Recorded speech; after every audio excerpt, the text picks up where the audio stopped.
ኤሪያ 51 የዓለማችን ሚስጥራዊው ምድር በአሜሪካ ኔቫዳ በረሃ ውስጥ ከላስ ቬጋስ ከተማ በስተሰሜን ምዕራብ 133 ኪሎ ሜትር ርቀት ላይ የሚገኝ አንድ ስፍራ አለ። ይህ ቦታ በመንግስት ካርታዎች ላይ ለብዙ ዓመታት አልነበረም። የአሜሪካ መንግስትም ቦታው ስለመኖሩ በይፋ አምኖ የተቀበለው እንደ አውሮፓውያን አቆጣጠር በ2013 ዓመተ ምህረት ነው። ይህ ቦታ ኤሪያ 51 በመባል ይታወቃል። በዙሪያው ባሉ ተራራዎች የተከበበ በከፍተኛ ጥበቃ ስር የሚገኝና ማንኛውም ሰው ድንበሩን ቢጥስ ገዳይ እርምጃ ወይም ዴድሊ ፎርስ እንደሚወሰድበት ማስጠንቀቂያ የተለጠፈበት የምድር ላይ ሚስጥራዊ ቀጠና ነው። ኤሪያ 51 የተመሰረተው በ1950ዎቹ አጋማሽ በቀዝቃዛው ጦርነት ወይም ኮልድ ዋር ወቅት ነው። ዋነኛው ዓላማው የአሜሪካ ማዕከላዊ የስለላ ድርጅት ሲአይኤ እጅግ በጣም ከፍተኛ በረራ ማድረግ የሚችሉ ሰላይ አውሮፕላኖችን እንዲሞክርበት ነበር። በወቅቱ ዩ2 የተባለው ሰላይ አውሮፕላን እዚያ ነበር የተሰራው።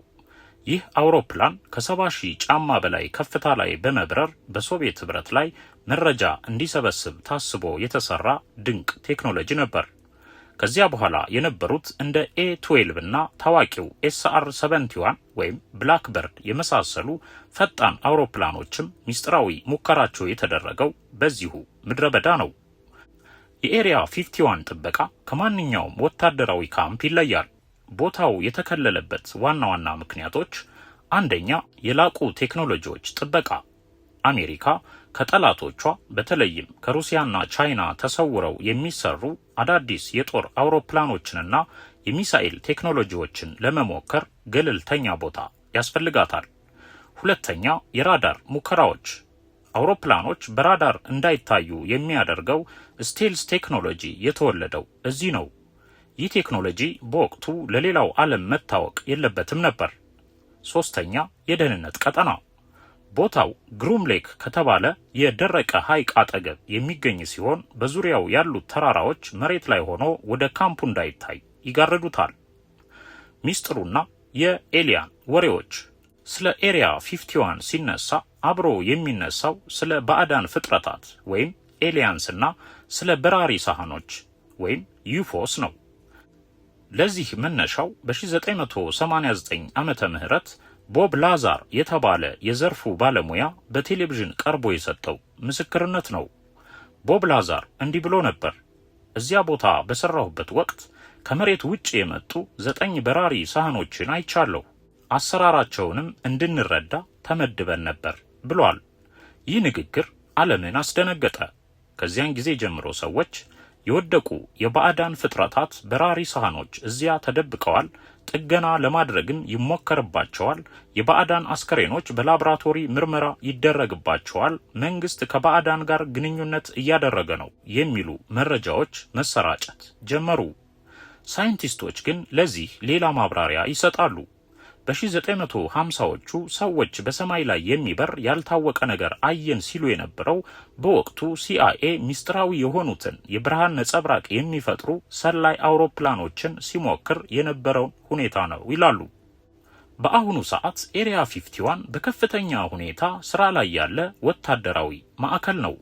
በሳተላይት ምስሎች እንደሚታየው በጣም ረጅም የሆኑ የመንገደኛ አውሮፕላን ማረፊያዎች ወይም ራንዌይስ ተገንብተዋል። ግዙፍ መጋዘኖች ወይም ሃንጋርስም አሉ። አዳዲስ ቴክኖሎጂዎች የሚደበቁባቸው ሰፋፊ ህንፃዎች አሉ። ጃኔት ኤር ከላስ ቬጋስ አየር ማረፊያ በየቀኑ ምንም ምልክት የሌላቸው ነጭ አውሮፕላኖች ሰራተኞችን ወደ ኤሪያ 51 ያመላልሳሉ። እነዚህ ሰራተኞች የሚሰሩትን ስራ ለማንም እንዳይናገሩ ከፍተኛ መሐላ ይፈጽማሉ። እናም ዛሬ ላይ ኤሪያ 51 እንደ ድሮው የለም ተብሎ አይካድም።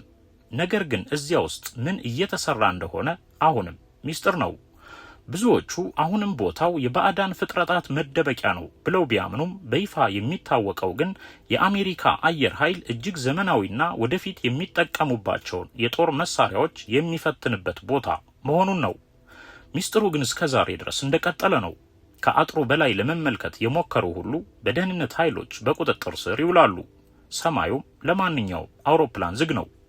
ይህ ነጥብ የኤሪያ 51 ሚስጥራዊነትን ከሚያሳዩ እጅግ አስገራሚ ነገሮች አንዱ ነው። ሰራተኞቹ የሚመላለሱት ከላስ ቬጋስ ከተማ መሃል ወደ ሚስጥራዊው ወታደራዊ ካምፕ ነው። ዝርዝሩን እንዲህ እንመልከተው። መሐላ ፈጽመው የሚሰሩ ሰራተኞችን የሚያመላልሰው አውሮፕላን መነሻው ዲፓርቸር ራሱ ግዛት ኔቫዳ ነው። ሰራተኞቹ ጉዟቸውን የሚጀምሩት በላስ ቬጋስ በሚገኘው ሃሪ ሪድ ዓለም አቀፍ አውሮፕላን ማረፊያ ወይም ሃሪ ሪድ ኢንተርናሽናል ኤርፖርት ነው። እዚያ አውሮፕላን ማረፊያ ውስጥ ጎልድ ኮስት ተብሎ የሚጠራ ልዩና በከፍተኛ ጥበቃ ስር ያለ የግል ተርሚናል አለ። አውሮፕላኖቹ ዘጃኔት ፍሊት ይሰኛሉ። እነዚህ አውሮፕላኖች ነጭ ቀለም የተቀቡ በጎናቸው ላይ ቀይ መስመር ብቻ ያላቸው እንጂ ምንም አይነት የአየር መንገድ ስም ወይም አርማ የሌላቸው ናቸው። ጃኔት የሚለው ስም ለራዳር መገናኛ የሚጠቀሙበት የመጠሪያ ስም ወይም ኮል ሳይን ሲሆን ትርጉሙም ጀስት አናዘር ነን ኤግዚስተንስ ተርሚናል፣ ገና የሌለ ሌላ ተርሚናል ወይም ጆይንት ኤር ኔትወርክ ፎር ኢምፕሎይ ትራንስፖርቴሽን ተብሎ ይተረጎማል። አውሮፕላኖቹ ከላስ ቬጋስ ተነስተው ወደ ሰሜን አቅጣጫ ለ20 ወይም ለ30 ደቂቃ ያህል ይበራሉ። መድረሻቸውም በምንም አይነት የንግድ አውሮፕላን ሊገባበት የማይችለው የኤሪያ 51 ግሩም ሌክ ወታደራዊ አውሮፕላን ማረፊያ ነው። ጉዞው እንዴት ይከናወናል? ጉዟቸው ዕለታዊ ነው። በመቶዎች የሚቆጠሩ ሰራተኞች በየቀኑ ጠዋት ተነስተው ወደ ኤሪያ 51 ይበራሉ። ምሽት ላይ ደግሞ ወደ ቤታቸው ላስ ቬጋስ ይመለሳሉ። ሚስጥራዊነት ሰራተኞቹ ተራ ሲቪል ልብሶችን ይለብሳሉ እንጂ ወታደራዊ ዩኒፎርም አይለብሱም። አውሮፕላን ማረፊያ ውስጥ ሲንቀሳቀሱም የታወቁ የሲቪል ተጓዦች መስለው ነው። ደህንነት ወደ አውሮፕላኑ ከመግባታቸው በፊት ከፍተኛ የደህንነት ፍተሻ ይደረግባቸዋል።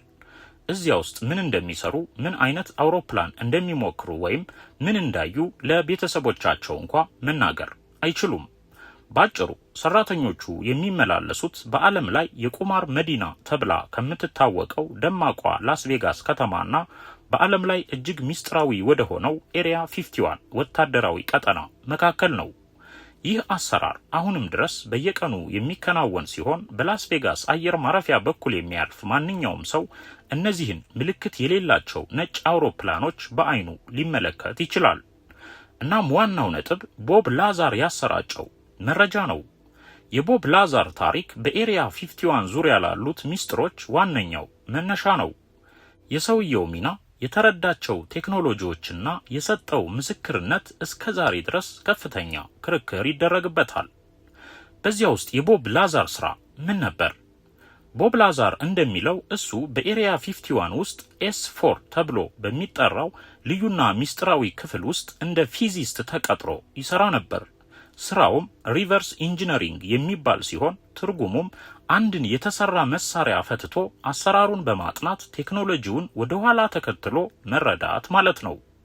እሱ የተመደበው የመንግስት ንብረት ያልሆኑትን ከመሬት ውጪ የመጡትን በራሪ ሳህኖች፣ ሞተርና የኃይል ምንጭ አሰራርን እንዲያጠና ነበር።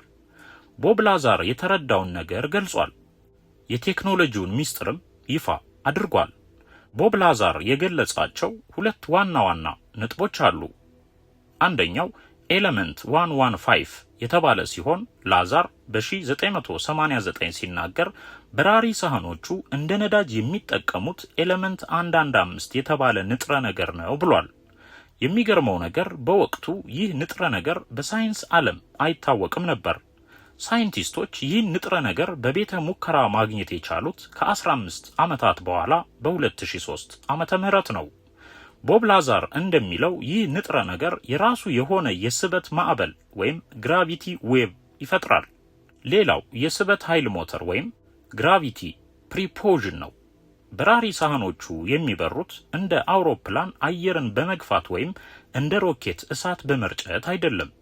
ይልቁንም በስራቸው ባሉ 3 የስበት ኃይል አውጪዎች ግራቪቲ አምፕሊፋየርስ አማካኝነት ከፊታቸው ያለውን የጊዜና የቦታ ወይም ስፔስ ታይም ትስስር በማጠፍ ያሰቡበት ቦታ እንዲቀርብላቸው በማድረግ ነው ብሏል። ስለ ባዕዳን ፍጡራንና ኤሪያ 51 ተጨማሪ አሳማኝ መረጃዎችም አሉ።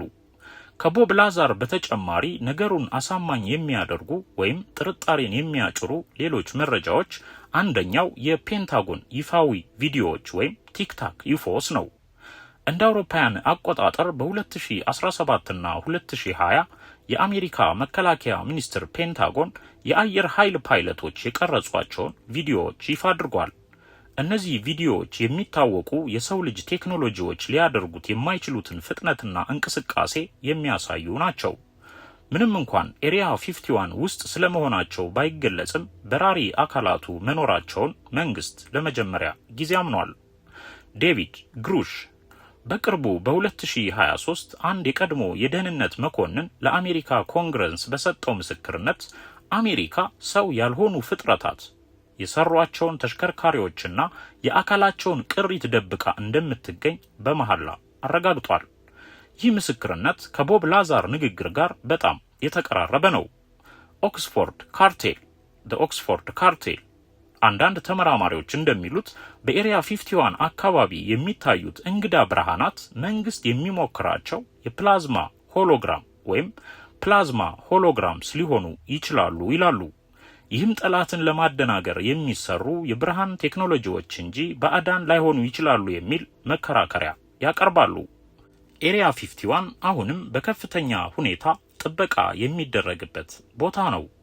በቅርቡ በሳተላይት የታዩ ምስሎች እንደሚያሳዩት በቦታው ላይ እጅግ ግዙፍ የሆኑ አዳዲስ መጋዘኖች ተገንብተዋል። ይህ የሚያሳየው ወታደራዊ ሙከራው ምናልባትም 6ኛው ትውልድ የጦር አውሮፕላኖች አሁንም በሚስጥር እየቀጠለ መሆኑን ነው። ይህ ጥያቄ ወደ ወቅታዊና እጅግ አነጋጋሪ ወደ ሆነው የፖለቲካና የሳይንስ መስቀለኛ መንገድ ያደርሰናል። እንደ አውሮፓውያን አቆጣጠር በ2026 የተሰጡትን እነዚህን አስተያየቶች ከኤሪያ 51 ሚስጥር ጋር አቀናጅተን ስንመለከተው አንድ ትልቅ እውነት ብቅ ሲል ይታያል። አንደኛ የባራክ ኦባማ ስልጡን ምስክርነት ነው።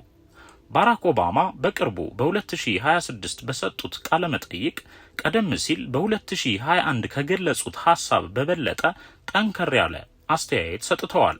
ኦባማ ሲናገሩ በሰማያት ላይ የምናያቸው አሰራራቸውን በትክክል የማናውቃቸው አካላት መኖራቸው እውነት ነው። እነዚህ አካላት ያላቸው ፍጥነትና የመንቀሳቀስ ብቃት የኛን ወታደራዊ ቴክኖሎጂ የሚገዳደር ነው ብለዋል። ኦባማ አክለውም መንግስት እነዚህን ነገሮች በዝርዝር እያጠና መሆኑንና ለብሔራዊ ደህንነት ሲባል ብቻ ብዙ መረጃዎች በሚስጥር መቆየታቸውን ፍንጭ ሰጥተዋል። ይህ የሚያሳየው የቦብ ላዛር ታሪክ ወይም የኤሪያ 51 ሚስጥር ተራ ተረት ሳይሆን መንግስት ሊቆጣጠረው ያልቻለው ትልቅ እውነት መኖሩን ነው። ሁለተኛ የዶናልድ ትራምፕ ቀጥተኛ ምላሽ። በሌላ በኩል ዶናልድ ትራምፕ በለመዱት ግልጽ አነጋገር ለኦባማ ንግግር ምላሽ ሰጥተዋል። ትራምፕ እንዲህ ብለዋል። ስለ ኤሪያ 51 እና ስለ ተገኙት ነገሮች የማውቀው በጣም የሚገርም መረጃ አለ። እኔ በስልጣን ላይ እያለሁ በብዙ ሚሊዮን ዶላር የሚቆጠር በጀት ለነዚህ ምርምሮች ፈቅጃለሁ።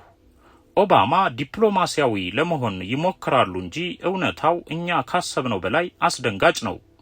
ትራምፕ አክለውም አሜሪካ እነዚህን ቴክኖሎጂዎች ሪቨርስ ኢንጂነሪንግ ቦብ ላዛር እንዳለው በማድረግ የራሷን እጅግ ዘመናዊ የጦር መሳሪያዎች ለመስራት እየተጠቀመችባቸው እንደሆነ በተዘዋዋሪ ጠቁመዋል። እነዚህን መረጃዎች ከቦብ ላዛር ቴክኒካዊ ማብራሪያ፣ ከኦባማ ጥንቃቄ የተሞላበት ምስክርነትና ከትራምፕ ግልጽ ፍንጭ ጋር አጣምረን ስንመለከት የሚከተለው ድምዳሜ ላይ እንደርሳለን። ቴክኖሎጂው እውን ነው። በኤሪያ 51 አካባቢ የሚታዩት በራሪ አካላት ወይም ዩፎስ ምናባዊ አይደሉም። የዓለማችን ሀያላን መሪዎች መኖራቸውን በይፋ አምነዋል። እነዚህ አካላት የሚጠቀሙት የኃይል ምንጭ ምናልባትም ቦብ ላዛር እንዳለው ኤሌመንት 115 ከሰው ልጅ ወቅታዊ ሳይንስ በላይ መሆኑ የታመነ ነው። ለኤሪያ 51 እንደ ቴክኖሎጂ ድልድይ ቦታው ለምን እንደታጠረ አሁን ግልጽ ነው። ኤሪያ 51 ከመሬት ውጪ የተገኘን ቴክኖሎጂ ወደ ሰው ልጅ ወታደራዊ ኃይል ለመቀየር የሚሰራበት ላብራቶሪ ነው። አሜሪካ አሁን ላይ ያሏት ስቲልዝ አውሮፕላኖች የዚህ ምርምር ውጤቶች ሊሆኑ ይችላሉ። ለምን ሚስጥር ሆነ? መንግስታት ይህንን መረጃ በይፋ የማይለቁት በሁለት ምክንያቶች ነው። አንደኛ የኃይል ሚዛን፣ ቴክኖሎጂው በጠላቶቻቸው እንደ ሩሲያና ቻይና እጅ እንዳይገባ። ሁለተኛ የህዝብ መደናገጥ ከኛ በላይ የሆኑ ፍጥረታት አሉ የሚለው እውነት ሃይማኖታዊ፣ ማህበራዊና ኢኮኖሚያዊ ቀውስ ሊያስከትል ይችላል ብለው ስለሚያምኑ ነው። ይህም ወደ አንድ የመጨረሻ ድምዳሜ የሚያደርስ ነው። ዛሬ በ2026 የምንገኝበት ሁኔታ የሚያሳየው ዓለም ወደ ታላቁ ይፋዊ መግለጫ ወይም ዘ ግሬት ዲስክሎዠር እየተቃረበች መሆኑን ነው። ኤሪያ 51 የጥንት ተረቶች መደበቂያ ሳይሆን የሰው ልጅ የወደፊት እጣ ፋንታና የጠፈር ቴክኖሎጂ የሚወሰንበት ቁልፍ ስፍራ ነው። ባጭሩ ባለሙያው ቦብ ላዛር እውነቱን ተናግሯል። የቀድሞው የአሜሪካ መሪ ባራክ ኦባማም እውነቱን ያውቃሉ። ዶናልድ ትራምፕ ደግሞ እውነቱን ለመናገር ጓጉተዋል። እውነቱ ግን አሁንም በኒቫዳ በረሃ በኤሪያ 51 የታጠረ አጥር ውስጥ ተቆልፎበት ይገኛል። የአሜሪካ መንግስት በመጪዎቹ ዓመታት ውስጥ የኤሪያ 51ን ምስጢር ሙሉ ለሙሉ ይፋ ሊያደርግ ይችላል ተብሎ ይጠበቃል። የበርካቶች ጥያቄ የሆነውን አወዛጋቢ ስፍራ ኤሪያ 51ን በሚመለከት ያጠናከርነው ዝግጅት ይህን ይመስል ነበር። እናንተስ ስለ ኤሪያ 51 እና ስለ እንግዳ ፍጥረታት ወይም ስለ ዩፎ ስለ አንአይዴንቲፋይንግ ፍላይንግ ኦብጀክትስ ምን ታስባላችሁ? ሐሳብና አስተያየታችሁን በኮመንት አጋሩን። ቻናላችንንም ሰብስክራይብ ማድረግ አትርሱ። ሰላም።